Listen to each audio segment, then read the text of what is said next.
रोजी रोटी की टेंशन ने दोस्तों में दूरियां पैदा कर दी।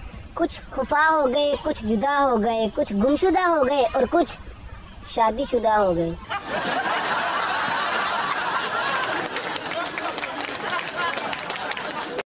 गुमसुम प्यार ता मौसम आज ना दर्द जगावी, हल्की हल्की बरसे बदली सजना तिलक न जावी।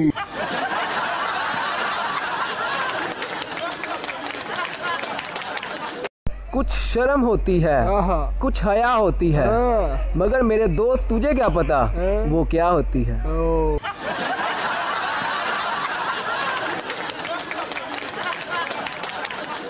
दो तरह के लोग बहुत खुशनसीब होते हैं। एक तो वो जिनको सच्चा प्यार मिल जाए, दूसरे वो जिनका खरबूजा मीठा निकल आए।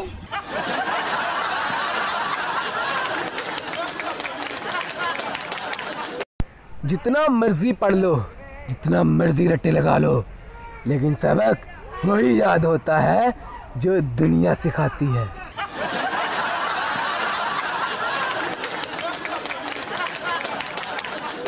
बेटा, दुनिया का सबसे बड़ा झूठ कौन सा है? और क्या, यही कि प्यार एक मर्तबा होता है।